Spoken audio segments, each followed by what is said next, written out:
Sir এই খাবার খাবেন না, বিষ আছে। কি হলো? তুমি চিৎকার দিচ্ছ কেন? না আসলে টেবিলের নিচে। টেবিলের নিচে? কি রে, তুই টেবিলের নিচে কি করতেছিলি? আসলে ম্যাডাম এই ঢাকনাটা পুড়ে গেছিল, এর লেগে উড়াইতেছিলাম। ঢাকনা পরে কিভাবে? হ্যাঁ, দেখে শুনে কাজ করবি না? যা এখন এখান থেকে যা। কি ব্যাপার, তুমি খাচ্ছ না কেন? তোমার না অফিসে লেট হয়ে যাচ্ছে, তাড়াতাড়ি খাও। হ্যাঁ আমি খাচ্ছি। আচ্ছা তুমি একটা কাজ করো তো, তুমি ওয়ার্ড্রপ থেকে আমার অফিসের ফাইলগুলো নিয়ে আসো। আচ্ছা ঠিক আছে, তুমি তাড়াতাড়ি খাও। ঠিক আছে যাও।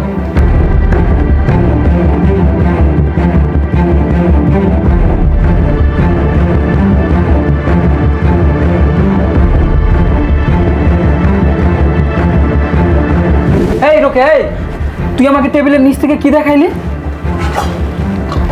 স্যার এই খাবার খাবেন না, বিষ আছে। কি বলতে চাস তুই? খাবারে বিষ আছে মানে? স্যার আমি সত্যি কইতাছি, আপনার এই খাবারে বিষ আছে। আপনি এই খাবার খাইন না স্যার, আপনার অনেক বড় বিপদ। ম্যাডাম আপনার খাবারে বিষ মিশাইছে স্যার। কি? তোর এত বড় সাহস, তুই তোর ম্যাডামের নামে মিথ্যা কথা বলিস? ও আমার খাবার কেন বিষ মিশাবে? ও তো আমাকে অনেক ভালোবাসে। স্যার আপনি বিশ্বাস করেন, আমি সত্যি কইতেছি, ম্যাডাম আপনারা ভালোবাসে না, আপনার লগে শুধু নাটক করতেছে। ম্যাডাম চায় আপনার এই দুনিয়া থেকে সরাইতে, তাই আপনার খাবারে বিষ মিশাইছে। স্যার আপনার যদি বিশ্বাস না হয়, আমি বলতেছি স্যার, আমি নিজের চোখে দেখছি। চুপ, তুই আর একটাও কথা বলবি না। আমি তোর কথা বিশ্বাস করি না। ও আমার খাবার কিছুতেই বিষ মিশাতে পারে না। ও তো আমাকে অনেক ভালোবাসে। ও এটা কিভাবে করতে পারে? স্যার আপনি বিশ্বাস করেন না, তাহলে শোনেন স্যার। এটাই তোর শেষ খাবার। আজকে ভাতের সাথে বিষ মিশিয়ে তোকে মেরে ফেলবো। তারপরে এই সয় সম্পত্তি সব আমার নামে করে আমি আর আমার বয়ফ্রেন্ড সুখে শান্তিতে সংসার করব।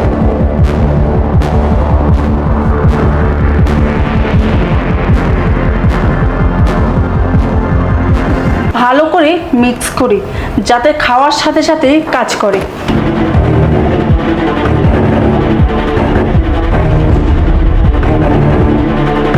এই কই তুমি? কি রে, তুই এখানে কি করতেছস? ম্যাডাম আমি তো ঘর মুছতে যাইতেছিলাম। ও আচ্ছা, যা। আচ্ছা ম্যাডাম। ওকে স্যার, আমি এখনই বের হচ্ছি। এই কই তুমি? তোমার খাবার দিছি, তোমার না অফিসে লেট হয়ে যাচ্ছে, তাড়াতাড়ি আসো। হ্যাঁ আসতেছি, টেবিলে রাখো। হায় হায়, এইটা আমি কি দেখলাম? ম্যাডাম স্যারের খাওয়ানো এটা কি মিশাইলো? নিশ্চয়ই ম্যাডাম কোনো ষড়যন্ত্র করতেছে স্যারের মায়েরা ফেলার লেগে। না না, ম্যাডাম যা করতেছে একদম ঠিক করতেছে না। যেমনি হোক স্যারে আমার বাঁচাইতেই হইব, নাইলে যে অনেক বড় সর্বনাশ হয়ে যাইব। এইটা আমি কিছুতেই হইতে দেব না। আমার কোনো একটা ব্যবস্থা করতেই হইব, কিন্তু কি করবো আমি? কি কইরা আমি স্যারে বাঁচামো ম্যাডামের হাত থেকে? পাইছি একটা বুদ্ধি। কি বললি তুই? তার মানে সত্যি সত্যি ও আমার খাবারে বিষ মিশাইছে? কিন্তু আমার তো এটা বিশ্বাস হচ্ছে না। শোন, তোর কথা যদি মিথ্যা হয় তাহলে কিন্তু তোর খবর আছে। ঠিক আছে স্যার, আপনি আমার কথা তো বিশ্বাস করলেন না, আপনি নিজে একবার পরীক্ষা করে দেখেন স্যার, তাইলে আপনি বুঝতে পারবেন ম্যাডাম আপনাকে সত্যিই ভালোবাসে না। স্যার আমি আপনার ভালো লেগে করতেছি, আপনি আপনার জীবন বাঁচান স্যার, আপনি খাবার খাইয়েন না। আর স্যার আপনি তো আমার কথা বিশ্বাস করলেন না, আপনি নিজেই পরীক্ষা করে দেখেন স্যার, আমার কোনো সমস্যা নেই। আচ্ছা ঠিক আছে, তুই কাজ কর। ও যখন তখন চলে আসতে পারে, আমি দেখছি ব্যাপারটা। আচ্ছা স্যার।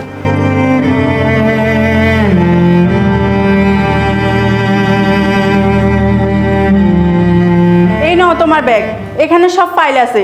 কি ব্যাপার, তুমি এখনো খাবার খাওনি? তোমার না অফিসের দেরি হয়ে যাচ্ছে? আরে আমি তো তোমার জন্য অপেক্ষা করতেছি, আজকে আমরা দুজন একসাথে খাবো। না না, তুমি খেয়ে নাও, আমি এখন খাবো না। কেন, কি বলছো? তুমি কি খেয়েছো? না, আমি পরে খাবো, আগে তুমি খাও। পরে খাবো মানে? এখনই বসো, আমার সাথে খাবে। আজকে আমি তোমাকে নিজের হাতে খাইয়ে দেবো। আরে না না, তুমি খাও, আমি পরে খাবো। আরে তুমি এমন করতেছো কেন? বসো তো, বসো। আচ্ছা বসলাম, দাঁড়াও আমি তোমাকে বেড়ে দিচ্ছি। আমি আজকে নিজ হাতে তোমার জন্য রান্না করছি, খেয়ে বলো তো কেমন হয়েছে। আচ্ছা ঠিক আছে, আজকে আমি তোমাকে আমার নিজের হাতে খাইয়ে দেবো। এই নাও। আরে না না, আমি খাবো না, তোমাকে বললামই তো যে আমার ক্ষুধা নেই, তুমি খেয়ে নাও। আরে তুমি এমন করতেছো কেন? আমি তোমার হাজবেন্ড, একদিন তোমাকে খাইয়ে দিতে চাইছি, এমন করতেছো তুমি? দেখো আমি না খাবো না, সত্যি বলতেছি, আমার একটু ক্ষুধা নেই। দাঁড়াও, আমি তোমাকে নিজের হাত দিয়ে খাওয়াই দিতেছি। দাও, আমি তোমাকে খাওয়াই দিই। আরে এই সময় আবার কে ফোন দিল? বস ফোন দিয়েছে? জি বস। কি বললেন? 1 সপ্তাহের জন্য ঢাকার বাইরে যেতে হবে? আচ্ছা আচ্ছা ঠিক আছে, আমি এখনই আসতেছি। ঠিক আছে বস। কি হয়েছে? কে ফোন দিছে তোমাকে? আরে বস ফোন দিছে, ইমার্জেন্সি এখনই যেতে হবে, আর আমাকে 1 সপ্তাহের জন্য ঢাকার বাইরে যেতে হবে। আরে কি বলতেছো? আচ্ছা তুমি খাবারটা খেয়ে নাও, তারপরে যাইও। না না, এখন খাওয়া যাবে না, বস ফোন করেছে। আমি যদি ঠিক টাইমে অফিসে না যাই তাহলে সমস্যা হয়ে যাবে, আমার চাকরিও চলে যেতে পারে। খাবারটা খেয়ে যেতা। দূর, আজকে ওরা খাবারটা খাওয়াইতে পারিনি। কি যে করি, কতদিন ধরে প্ল্যান করতেছি, কিছুতেই প্ল্যানটা সাকসেস করতে পারতেছি না। যাক, ভালোই হয়েছে, ও 1 সপ্তাহের জন্য ঢাকার বাইরে চলে যাবে, এই সুযোগে আমি আমার কাজটা করে নিব। কই, আমার ব্যাগটা দাও।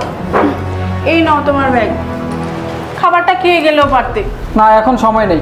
আর একটা কথা, আমি তো 1 সপ্তাহ ঢাকার বাইরে যাব, তোমাকে তো একাই থাকতে হবে। তুমি একটা কাজ করো, কাজের মেয়েটাকে ছুটি দিও না, 1 সপ্তাহের জন্য তোমার কাছে রেখে দাও। আমি এখন আসি তাহলে। আচ্ছা ঠিক আছে, এ নিয়ে তুমি টেনশন করিও না। ঠিক আছে।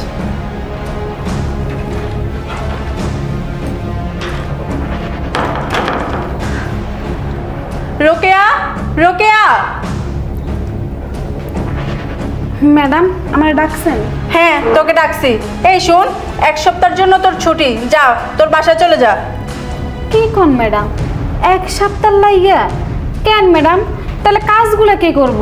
কাজ নিয়ে তোকে টেনশন করতে হবে না, সেটা আমি দেখে নিব। আগামী 1 সপ্তাহ তোর ছুটি, তুই যা। কিন্তু ম্যাডাম, যা।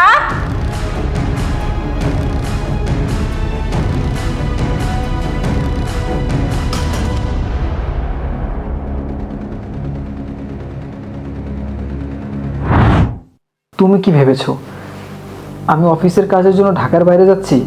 আসলে না, কাজের মেয়েটা আমাকে যা বলেছে সেগুলো সত্য কি না এটা আমাকে যাচাই বাছাই করতে হবে।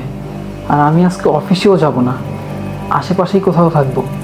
যেভাবেই হোক আমার এই সত্যতা জানতেই হবে। হ্যালো জান, কই তুমি? এই তো আমি তোমার বাসার আশেপাশে আছি। ও আচ্ছা জান, শোনো না, তুমি জলদি করে আমার বাসায় চলে আসো। কি বলতেছো? তোমার বাসায় চলে আসবো মানে? তোমার বাসায় না তোমার হাজব্যান্ড আছে? আরে না, ও 1 সপ্তাহের জন্য ঢাকার বাইরে গেছে, তুমি চলে আসো। ও 1 সপ্তাহের জন্য ঢাকার বাইরে গেছে? হ্যাঁ। আচ্ছা ঠিক আছে জান, আমি এক্ষুনি আসতেছি। আচ্ছা শুনো, তোমাকে যে প্ল্যানটা দিয়েছি সেটা কি তুমি করছো? না জান, আমি তোমার কথা মতোই কাজ করছি, কিন্তু ভাত খাওয়ার আগে ওর বস কল দিয়েছে আর ও চলে গেছে। কি বলো, তোমাকে দিয়ে কিচ্ছু হচ্ছে না। আচ্ছা ঠিক আছে, আমি এক্ষুনি আসতেছি, তারপর বাকি কথা হবে। আচ্ছা জান, তাড়াতাড়ি আসো। আসো। তুমি দরজা লক করলে না? আরে না, সমস্যা নেই, আমার বাসায় কেউ আসবে না, বাসার নিচে দাঁড়ানো আছে তো। ও আচ্ছা, যাই হোক। আর তুমি কি বলছো আমাকে ফোনে? এত করে তোমাকে বললাম, সাধারণ একটা কাজ তুমি করতে পারো না? ওরে ভাতের সাথে সামান্য একটু বিষ মিশিয়ে তুমি খাওয়াবা, সেটাও তুমি পারো না। তোমাকে দিয়ে আসলে কি হবে আমি বুঝতেছি না, বুঝছো? আরে আমি তো তোমার কথা মতোই ভাতের সাথে বিষ মেশাইছি, কিন্তু এমন সময় ওর বসটা কল দিয়ে ফেলে আর ও তাড়াহুড়া করে বের হয়ে যায়। শোনো না, এই প্ল্যান সাকসেস হয় না দেখে কি হয়েছে, আমরা নতুন করে প্ল্যান সাজাবো।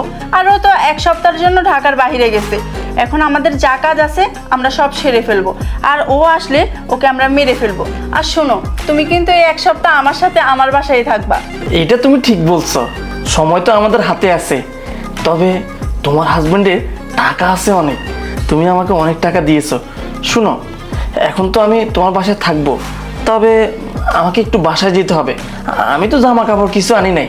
শুনো, তুমি আমাকে এখন কিছু টাকা দাও, আমার কিছু টাকা লাগবে। তোমার টাকা লাগবে? তুমি এভাবে চাইতেছো কেন?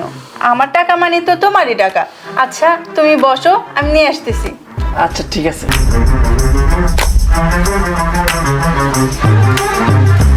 তুই কি ভাবছস তোর সাথে সম্পর্ক করেছি তোকে বিয়ে করার জন্য? এটা তুই ভুল ভাবতেছস। তোর মতো 2 নম্বর মেয়েকে আমি বিয়ে করব, এটা কখনোই সম্ভব না।